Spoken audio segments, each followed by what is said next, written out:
Well, hello everyone. I hope you're well on this fabulous Friday. I can't believe it. It's Friday already and you're looking absolutely amazing. How do you do it? This week has flown, isn't it? This week has proper flown. I don't know whether it's because so much has sort of been going on that the week is it's just gone. It's just gone. Anyway, it's Friday, weekend tomorrow. Thank the Lord. And what are we talking about? We're talking about Inan Harsh, as Inan Harsh is back on the scene. He has appeared in an interview with Frank over on Unresolved Crimes. Now, there is a link in the description. Remember the drill. Remember the drill. It's in the description, but don't go and watch it yet. More important. Now, I would say that I'm better looking than Frank. Sorry, Frank. So, look, I get trumps in both aspects there. I'm better looking and I'm more important. So after this video, go and check it out. But no, definitely. I've also put a little timestamp in there because the first 20 minutes, like this video, really, the first few minutes has been I'll just get on with it, shall I? Anyway, yeah, Inan Harsh, he's back out, and he's chatting. And look, he seems like a good guy. He seems like a decent guy. He's got a really funny laugh, and he's talking about things that offer a little bit of an insight. Now, I'm not going to ruin it for you, but I'm going to cover two specific points in what he said, what I found quite interesting that Frank raises with him.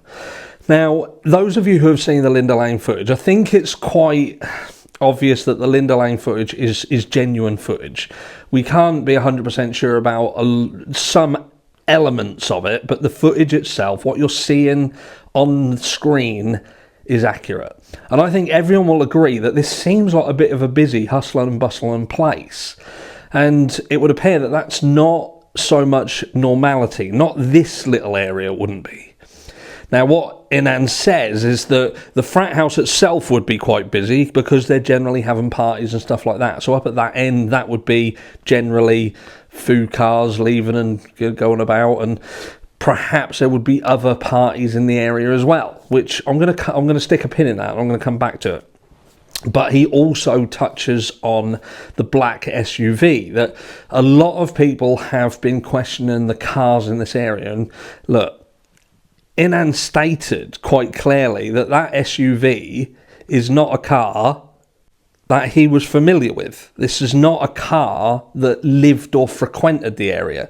So in terms of on this specific night, when this specific crime happened, I would say, was there anything out of the norm, beyond the norm, what you'd expect? And it would appear that this black SUV was out of the norm. It was a car that I believe that Frank says had Washington plates on it. It might be wrong. I'm kind of trying to think back to what he said. I'm pretty sure that Frank said that SUV had Washington plates on it. So if you think about it, if that's the case, so you've got a black SUV that isn't familiar to the area. Inan lives in the area, so he knows what's familiar. And, you know, it's like me. If I saw a car driving around our area that wasn't here, that for me would be, whose is that? That's new. That's not one that I know. You know what's around you, especially in an area like this. And he goes in a bit more in depth into that. But certainly we've got a car that is out of place on this specific evening at this specific time, and just sticks out like a bit of a sore thumb in comparison to what other vehicles you would expect to see in that area. So that's one point. But look, I would definitely say go and listen to what Inan has to say. He does touch on the fact that he was subpoenaed by the defence as well, which he is questioned over this, and it would appear that he believes that the prosecution have everything they need to have.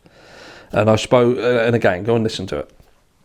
But my take on this entire situation, like even when you look at the Linda Lane footage and you look at this white Elantra, this is the bit that I struggle with, this Elantra, and the fact that what we're supposed to believe is that Bryan Kohberger drives his Elantra from Washington all the way over to Moscow, Idaho.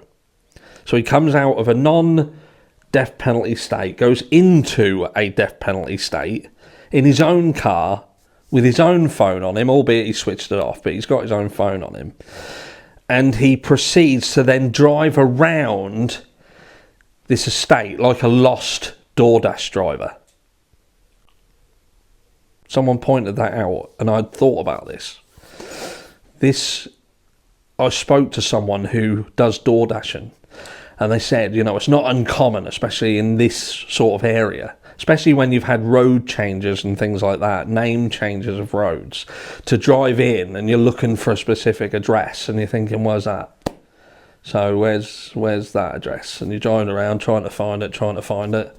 And it wouldn't be uncommon as well for someone who is kind of a little bit more unfamiliar with it to be driving around. Maybe they're looking to meet someone, collect something, and again, or drop something off.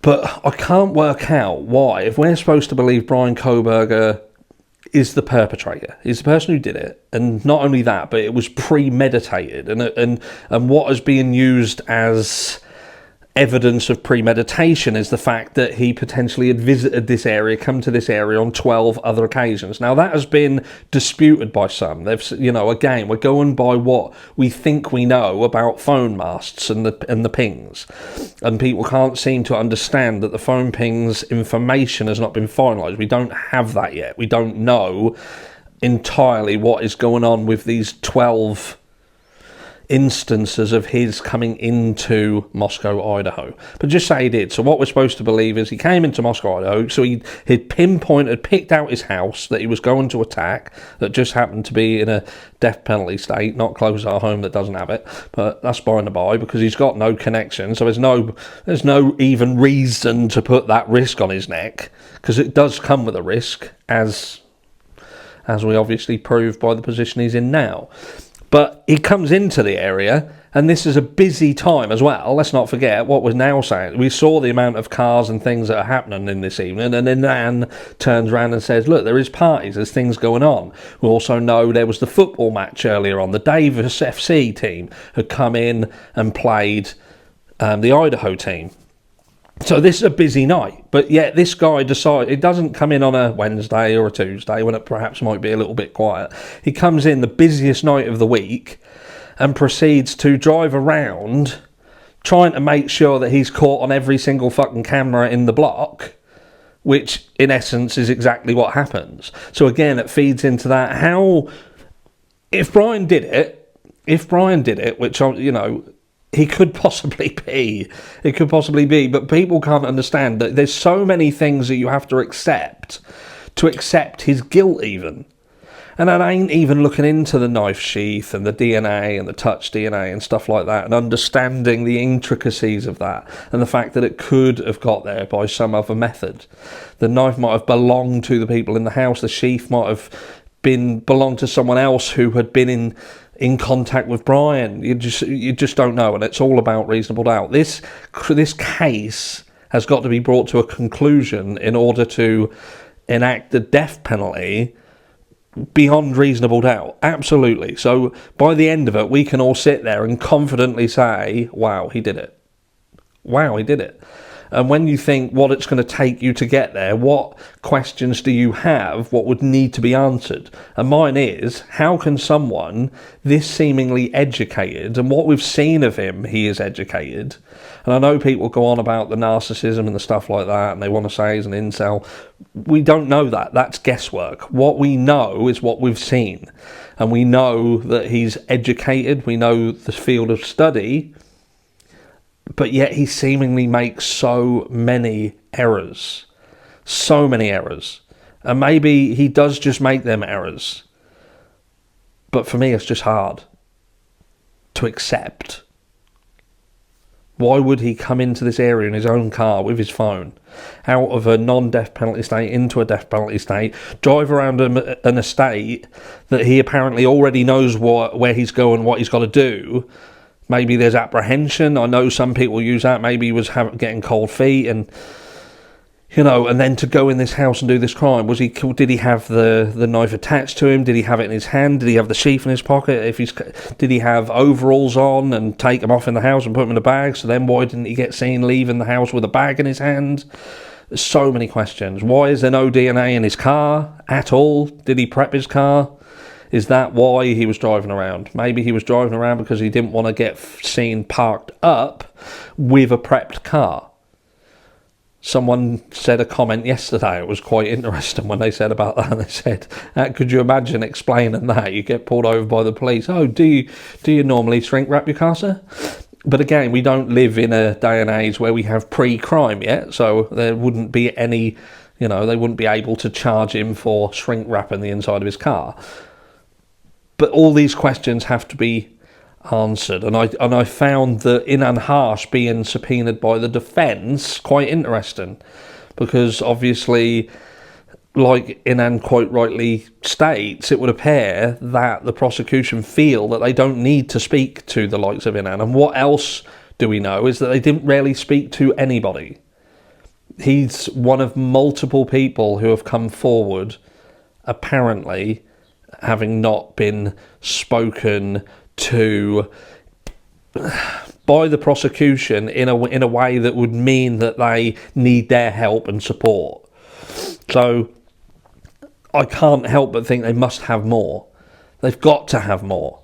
They've got to have a real ace in the hole. What else could they have? We've got footage of this Elantra that Ann Taylor is going after the specialist purely because she is uncertain how they were able to distinguish between any Elantra or any white car and her clients. She wants to know the training of this officer. Did this officer have the skill and ability to pick out his car? Is it his car? They're attacking the car.